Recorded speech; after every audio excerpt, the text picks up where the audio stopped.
Hello everyone and welcome to the lecture on Kamala Das's poem and introduction. Before going into the text, let us learn a little bit about Kamala Das, the poet. Kamala Das was born in Malabar in 31st March 1934 and she was raised in her grandmother's house in Malabar, which is in South India, and also in Calcutta. She is known as one of the most powerful woman writers of Indian writing, and she also wrote in her native tongue, which is Malayalam, and her pen name was Madhavikutty. She wrote openly about female sexuality, gender ideas, desire in women and position of women, especially in Indian context.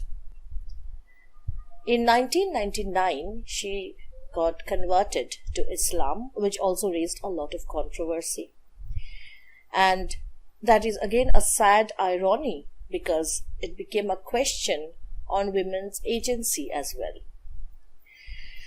She was married off at the young age of 15, and although she continued with her writing career, she had to make certain compromises, because of which her writing becomes a metaphor of her experiences itself.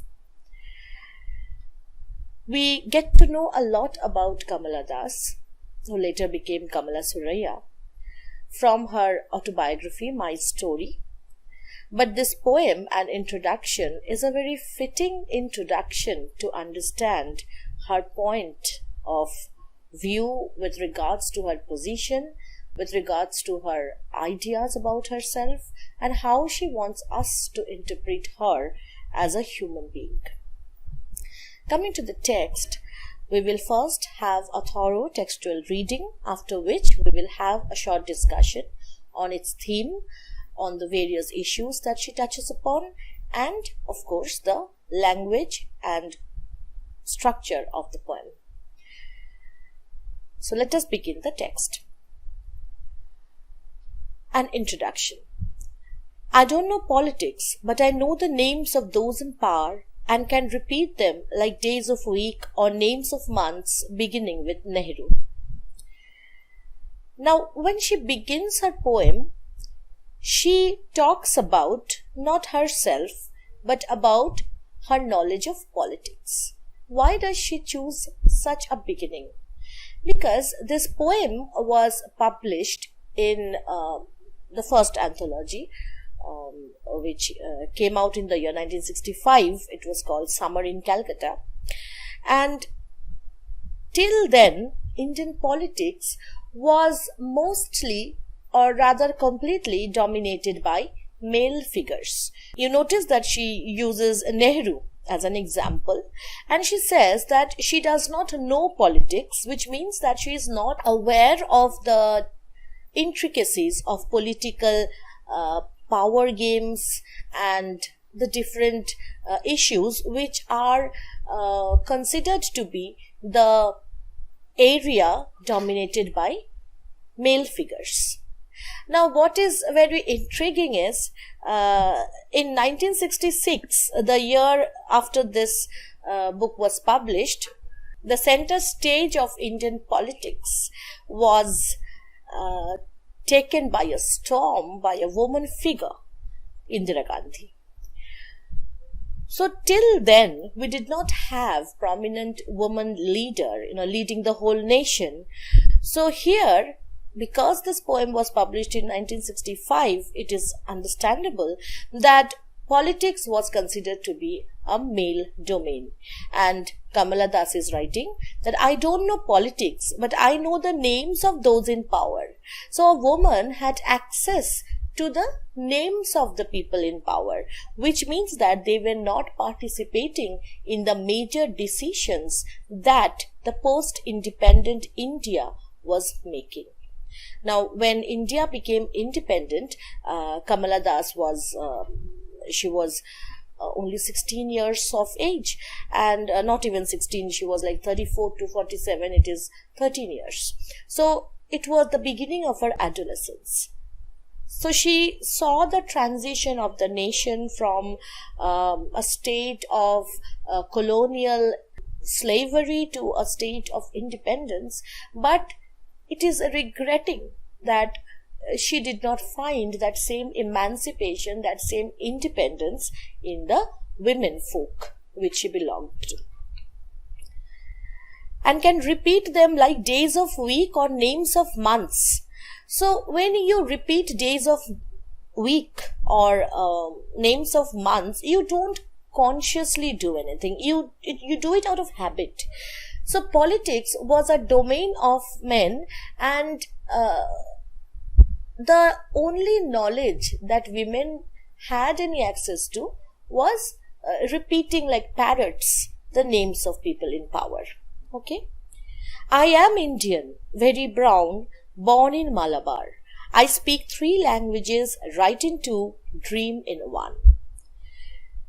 Then she is establishing her identity in terms of being an Indian, and she adds very brown. So she is asserting the uniqueness of her identity, the skin color, and she is not ashamed of it. So instead of imitating or trying to imbibe in her the qualities of the Western counterparts. You know, this was also a time when there was a rise in feminist thoughts in European nations, in America. She was trying to establish her Indianness. Okay, so that is a very nationalist spirit too, I would say. Born in Malabar, I speak 3 languages. Okay, so she is definitely talking about her native language. Okay, Malayalam. She's talking about English, Hindi. So she has access to 3 languages, write in 2, dream in 1.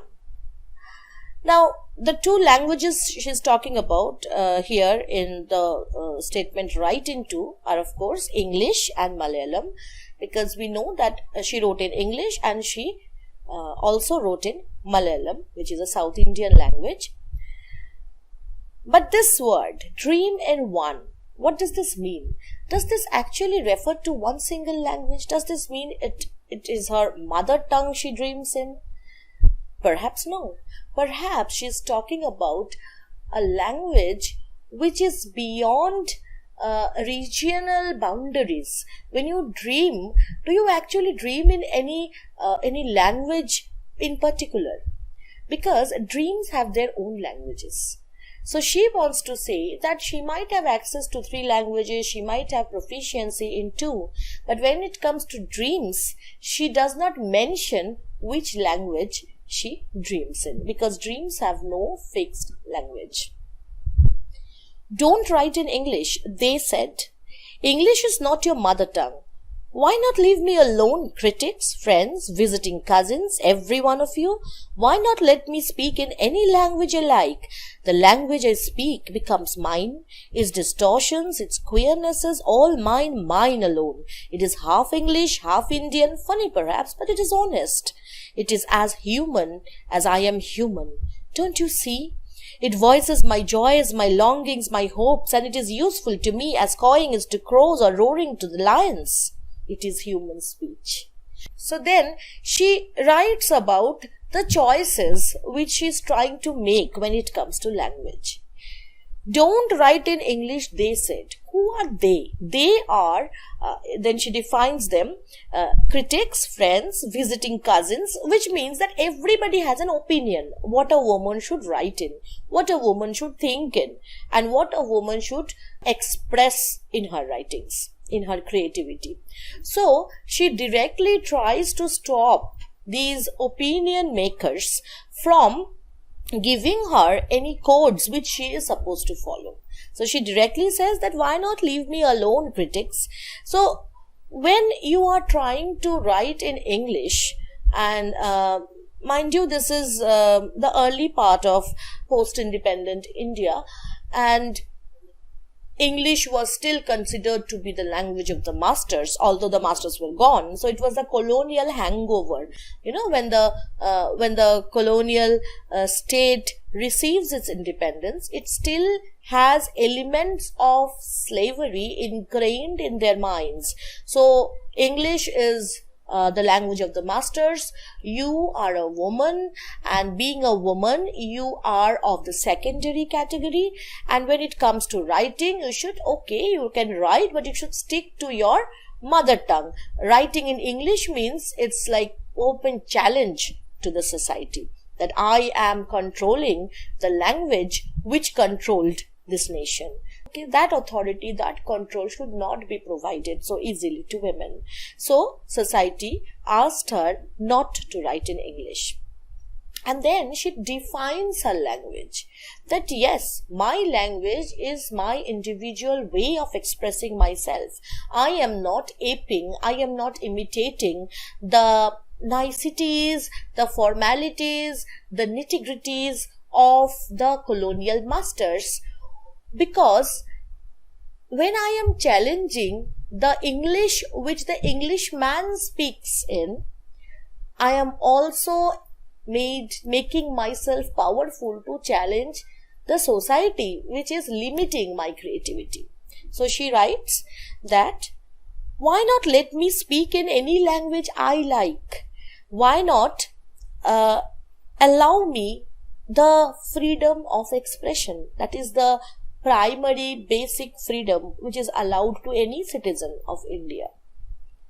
The language I speak becomes mine. Its distortions, its queernesses. Queernesses means strangeness, its peculiarities, because every nation has its individual accent. Why nation? Every state of India almost has a different way of speaking in English.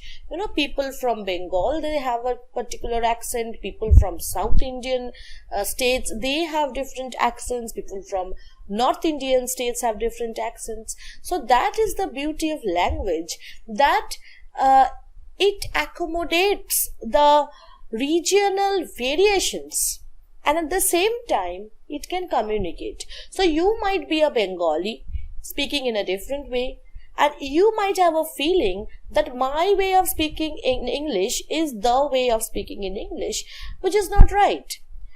Because when it comes to speaking in any language, what is more important is that you are able to communicate. You are able to make the other person understand what you are trying to say. So she is saying it's distortions. Distortions means it's changes. When an Indian uses English, we will later on see in case of Rushdie, or we have also seen in case of Raja Rao, that English words are hybridized to accommodate that Indian experience by adding new words to the English vocabulary.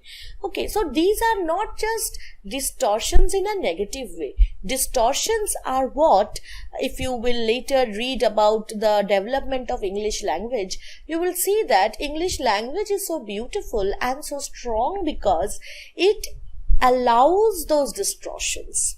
It welcomes those changes, those fusions with foreign languages. Okay, so it's distortions, it's queernesses, all mine alone.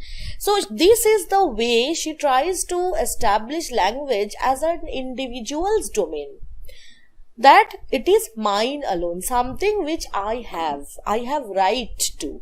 Now anything which a woman calls as her domain, her rightful place, is something which society will not happily sanction. Okay, and she then goes on to define that English. What kind of English does she use?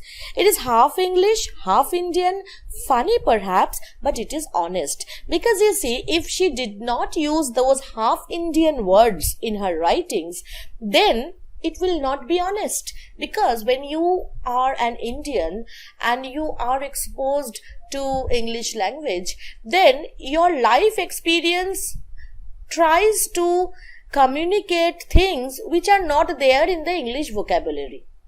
For example, we have in Rushdie words like chutney. In fact, extended derivative of chutnification. So why is he using those words? Because such experiences, such words like bania, okay, then khichdi, all these words, they don't have counterparts in English. So if you are an Indian trying to write in English and you only depend on English vocabulary, then you are dishonest. You are not being honest. Okay. It is as human as I am human. So she is associating her identity with the language she uses.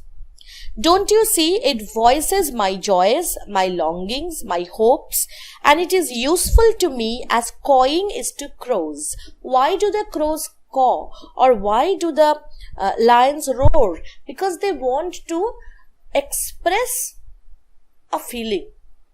So this is what language is for her. This is an instinctive desire to express herself, something very natural to her. Therefore, she wants it to be honest and not defined by someone else. It is human speech, the speech of the mind that is here and not there. A mind that sees and hears and is aware. Aware means awake, enlightened, which has a knowledge about everything. So her language comes straight from her own idea of the world, her awareness, her knowledge of the world. So it is not something which is there, which is not something which is outside herself, but here inside herself. Okay. A mind that sees and hears and is aware, not the deaf, blind speech of trees in storm, or of monsoon clouds, or of rain, or the incoherent mutterings of the blazing funeral pyre.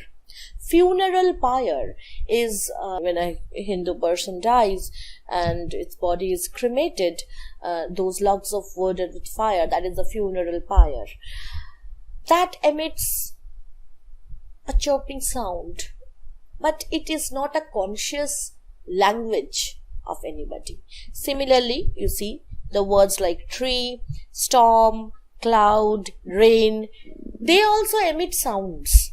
But those sounds are not from any conscious agent, not from any awareness, not from any knowledge. So that is not language. Language of the crow is language. Language of the lions is language, because they are emitted by thinking, feeling individuals. Similarly, Kamala Das is trying to differentiate her language from the words or sounds emitted by non-feeling agents, okay, which nature has, which a funeral pyre has.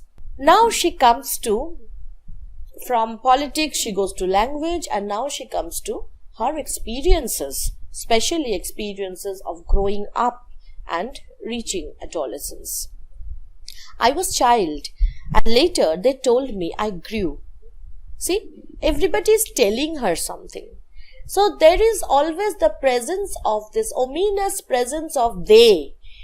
Who are they? They are unnamed, standardized agents of patriarchy who are defining her role, who are defining the path that she should follow, the language she should write in, and the expressions that she should use.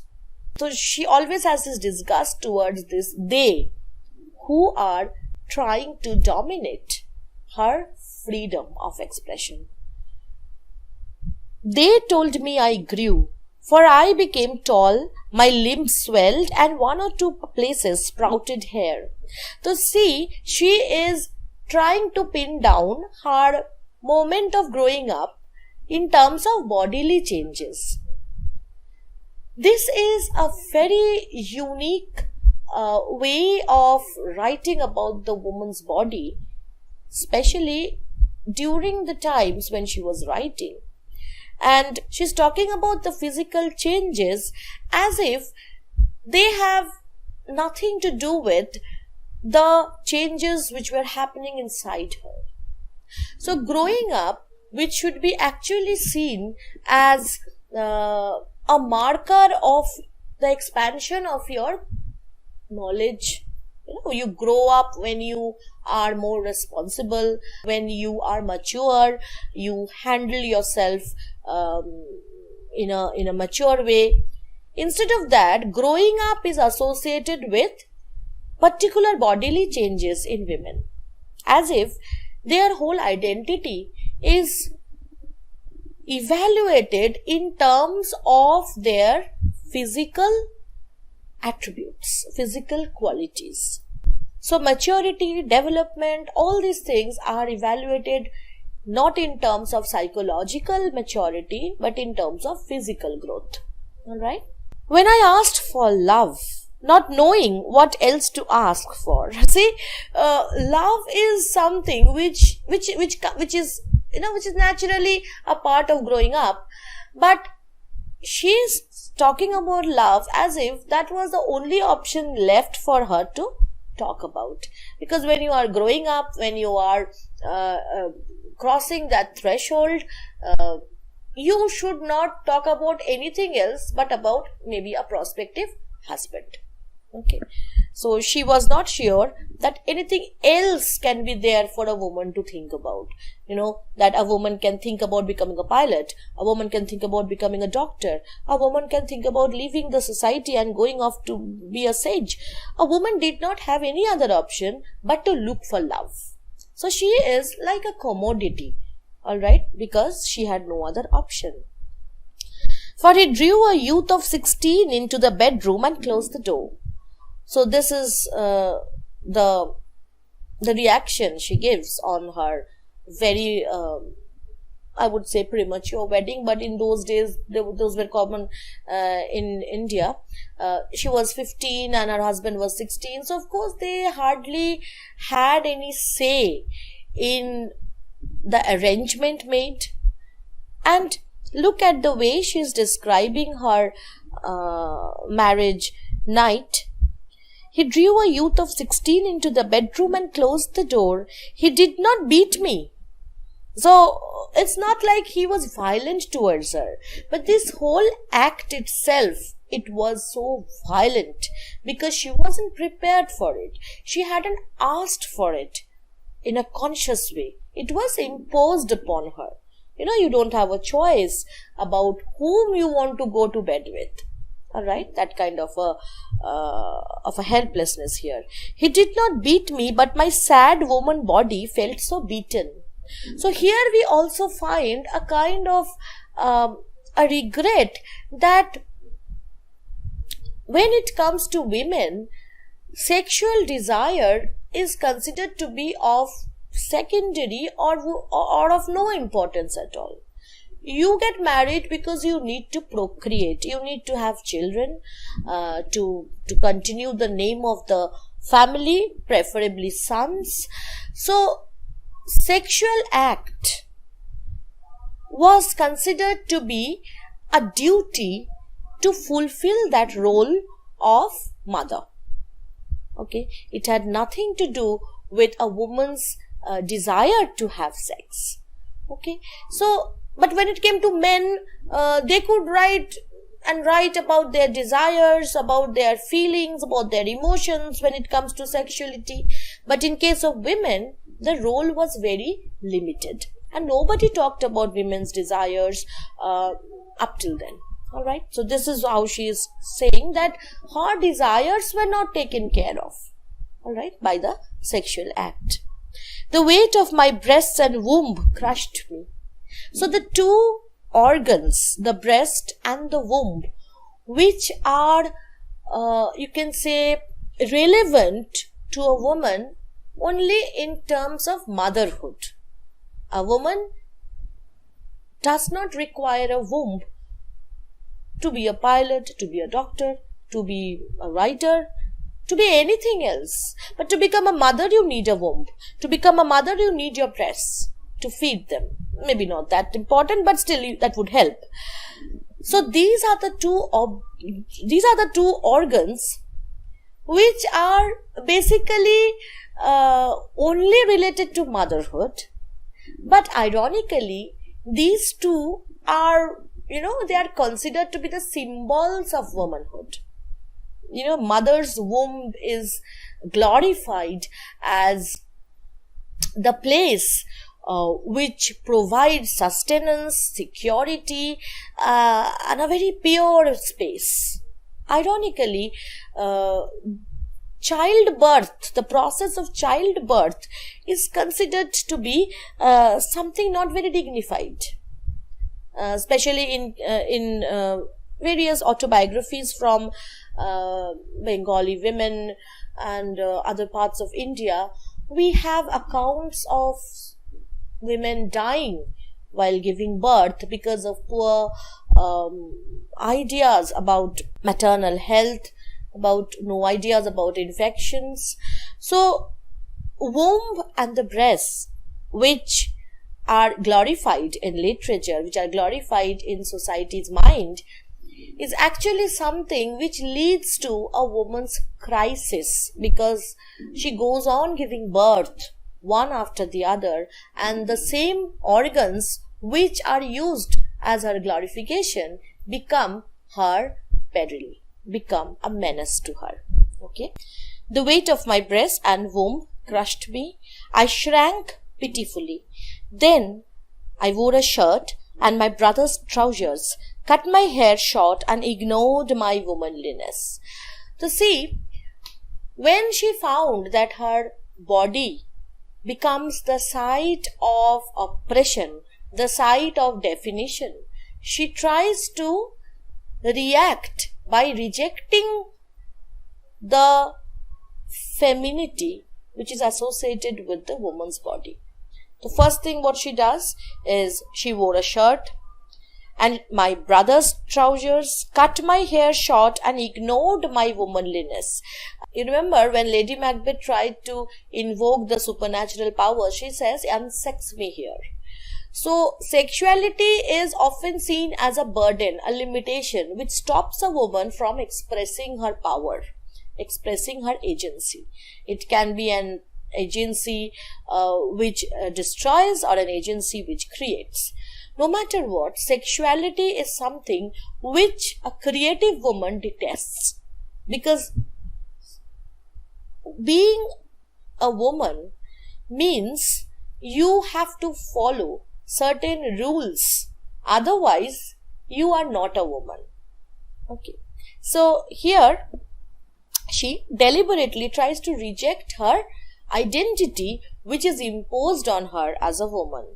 Dress in saris, be girl, be wife, they said. See, that they is coming again, that patriarchal voice. And this they may not be an external human being telling her directly anything. It is a sensation which a woman feels when she tries to transgress the limits, the bounds, the Lakshman Rekha, okay, as you can see. Be embroider, be cook, be a quarreler with the servants. So you must stick to the specific petty roles of being an embroider. Embroider is somebody who works with needles and creates small little sweet looking patterns on cloths. So be an embroider, be cook, be a quarreler with servants. You should not talk about important things. You should engage with your domestic roles. The domesticity should be your domain, your area of work. Fit in. This word is the central important, this phrase is the central important phrase in this whole poem, fit in. This voice of patriarchy always tries to mold women into a shape of its own choice, where the choice of the woman does not matter. Oh, belong, cried the categorizers. Categorizers means people who wish to see human beings as categories. Okay. When you talk about human beings as categories, you ignore their individualities. Alright. Which means that you try to define what are the ways in which that particular human being should behave. When you are a woman, when you are a wife, a mother, you should behave in a certain manner, which means you should fit inside that category. So categorizers are the agents of patriarchy, the agents of male domination, which want women to act in a certain manner, right? Don't sit on walls or peep in through our lace-draped windows.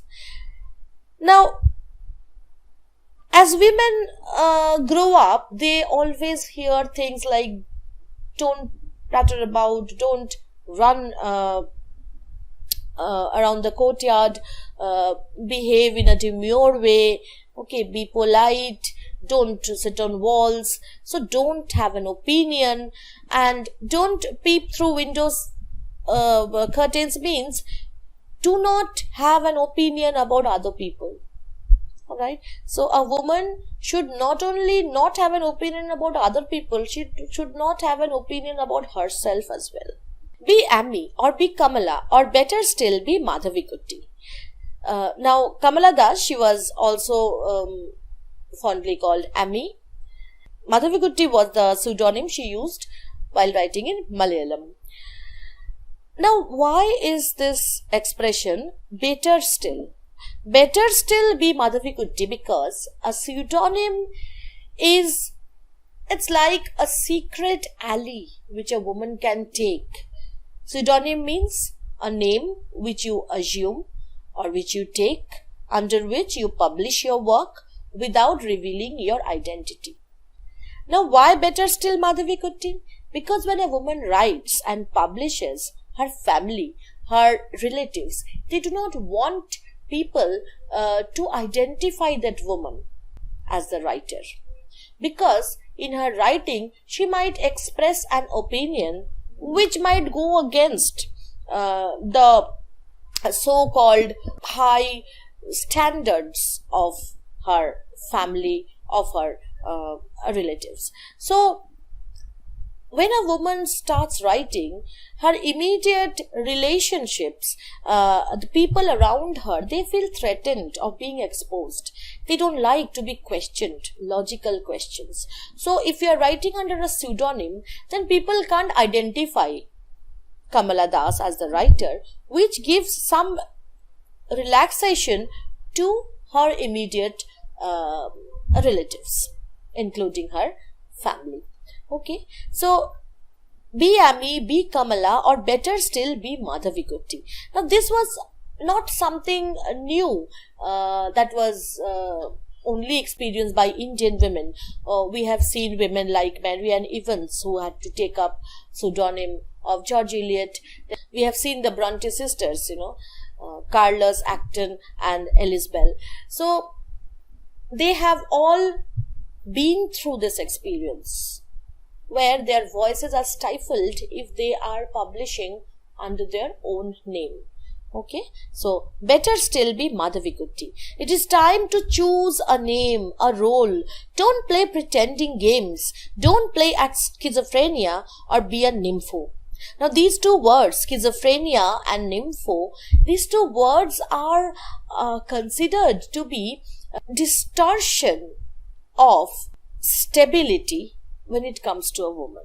Schizophrenia is actually a psychological condition where a person has a division in himself or herself in terms of identity. Okay, which means that they have what you can call multiple personality disorder. So an individual is like it cracks in the mirror when it comes to schizophrenia, split into different parts. Your soul is split into different parts. And it becomes a very tormenting feeling for the person who is suffering through this, because people lose trust in them. People lose trust because nobody can depend on any one personality which that person shows. So schizophrenia is something which is a very difficult disease to have, and it's a real disease. And here what is said, that don't play pretending games, don't play at schizophrenia. So it is considered to be a game when somebody claims that I am having personality disorder, I am having trouble identifying my own self.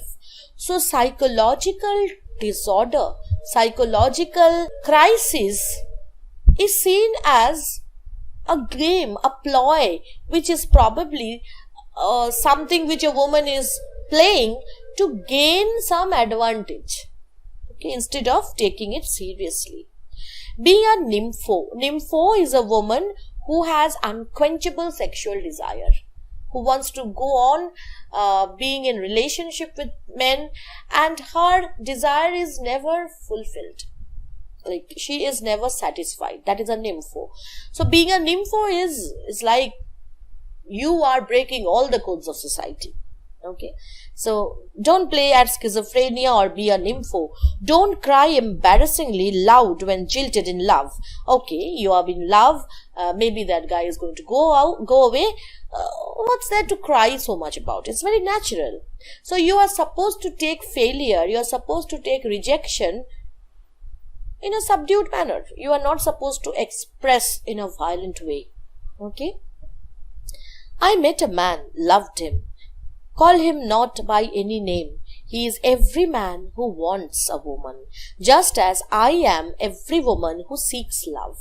So then she is fondly talking about a person, an individual, whom she fell in love with, and this is definitely not her husband. So she is unashamedly talking about a relationship outside her marriage. Okay, so she is one by one snapping off every bond which tries to hold her back. And she is not seeing this man as one individual. This man is like a universal man who can give her love. We often find when if you ever read her autobiography, we often find this recurrent image of Lord Krishna, and it is as if she saw this man as, bringing her the same kind of love, bringing her the same kind of passion which Lord Krishna brought to Radha. Okay, so this is a very genuine, honest way of expressing herself which we find here. He is every man who wants a woman, just as I am every woman who seeks love. So she here, from this point onwards, she is not just being Kamala Das. She is being a representative of all the women, because she knows that all other women will be silent. They will not be brave enough to express this. So she is taking the onus on herself, the responsibility of voicing out what every other woman would say. In him, the hungry haste of rivers, in me, the ocean's tireless waiting. So now she deliberately uses traditional metaphors when it comes to women in love, men in love, that men are like hasty rivers. They don't want to contemplate, think, and they just rush on. And women are those oceans who do not have much say in what the river does to it. Okay, so this waiting, this word is full of that feeling of longing, of patience that a woman is supposed to show. Who are you? I ask each and every one. The answer is, it is I. Now if you ask somebody, who are you? They will say, it is I, it is me. Now she is playing with the word. Now she is playing with this word I. Because I is not just her identity. I is the universal pronoun which people use to define themselves. Okay? I ask each and every one, the answer is, it is I. Anywhere and everywhere, I see the one who calls himself I. In this world, he is tightly packed like the sword in its sheath. Now, what is a sword in its sheath? A sword in a sheath means that the sword's potential, its power, is hidden inside the cover. it is not exposed. It is not deadly yet. Okay, so every human being is actually a sword in a sheath, full of possibilities, full of potential, not just potential to create, but also potential to hurt, potential to destroy. So here again, every man is basically a person waiting to unleash his power of hurting. Okay. He is tightly packed like the sword in its sheath. It is I who drink lonely drinks at 12 midnight in hotels of strange towns. Now she is going beyond herself. Okay. That every woman who is sitting anywhere lonely, maybe in a hotel, having a drink, what kind of women is she referring to? Women who have asserted their independence, number one. Women who are forced by circumstance to be in hotel rooms drinking. Now, therefore, there is a direct link which she tries to make with every kind of women anywhere suffering through the same fate of being dragged down by society. It is I who drink lonely drinks at 12 midnight in hotels of strange towns. It is I who laugh. It is I who make love and then feel shame. It is I who lie dying with a rattle in my throat. When a girl child is killed, and a girl child is killed so many times every day in India, she has a rattle in her throat. A rattle is plaything of the children. Because Kamala Das is not just one individual. She is every woman in India who is suffering in some way or the other. Every woman who is jilted in love. Every woman who is having midnight lonely drinks because she has no companion. Okay. So she is the suffering of all women in any situation in India. I who dying with a rattle in my throat, I am sinner, I am saint. She is not just calling herself as a victim. She is both sinner and saint. She knows to take responsibility because sin is something which again religion defines. Okay, it is not something which is logically proved. Okay, sin is not crime. Sin is something which is defined by religion, not defined by law. Alright, so acts which she feels prove her agency are sinful acts. So she is a sinner according to society, but she is also a saint because she knows how to suffer. And in her suffering, she has this miracle of creativity. You become a saint when you are performing a miracle. Okay? I am the beloved and the betrayed. So in her, you have both the ability to express love and also the feelings of rejection. So she is not beyond the sufferings of other people. She is one of them. I have no joys that are not yours, no aches which are not yours. So aches means pain or suffering. So she identifies with us because I am a woman, so I would call it us. But in a larger context, she identifies with every human being, every sensible, sensitive human being, because they also go through the same phases of suffering. And no human being is beyond sin, and no human being is beyond redemption. Okay? I have no joys that are not yours, no aches which are not yours. I too call myself I. So this is how she ends her introduction, by linking herself with everybody else.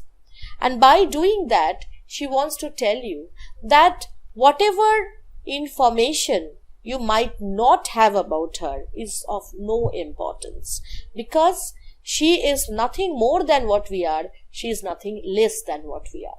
So it is a very powerful and yet a very humble and honest way of introducing herself.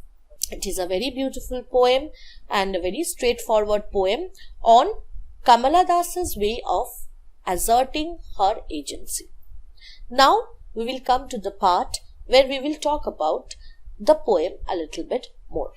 This poem is autobiographical because it tells us a lot about the poet. I refuse to use the word poetess because I believe that the poet is a very gender neutral word, and Kamala Das would prefer to be referred to as a poet. In this poem, we have the theme of female agency, the theme of feminist thought, as well as the theme of individuality. Being a woman and being an individual is not different in an ideal world, but in real world, these two are different things. Freedom is something which is of very much importance in Kamala Das's idea of creativity, and so far as themes are concerned, we can pin down to feminism, creativity, and of course individuality. The next thing which we can talk about is the language which Kamala Das uses. You will see that the pattern in this poem is not a very homogeneous one. It is not a uniform pattern. Okay, because when you talk about language in this poem, you should also talk about the structure of the poem. The lines are of non-uniform length. Some line is short, some line is long. There is no rhyming scheme in this poem.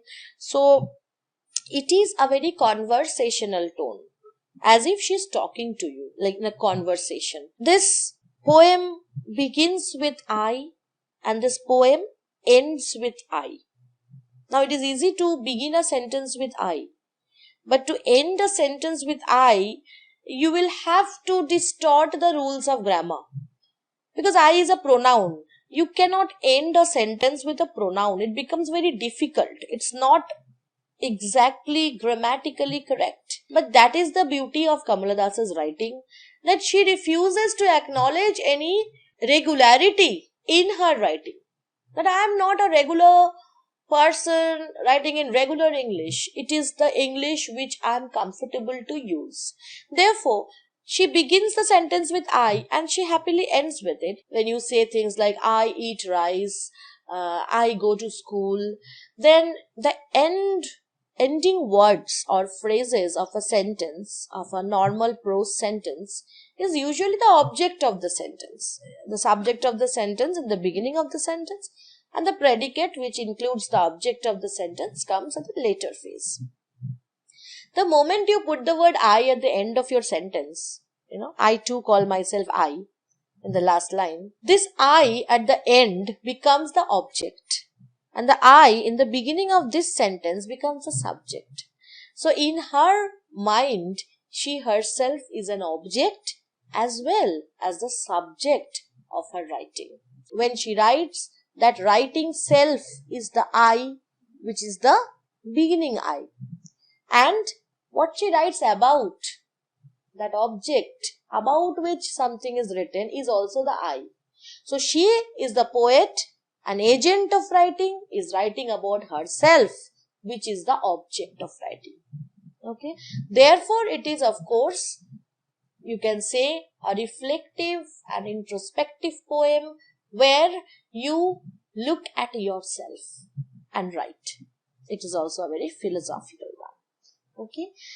Structurally, again, one more thing which you should notice is that, yes, there is no grammatical order many times which she overlooks, and this is also a very deliberate thing that she does. She plays with nouns and pronouns.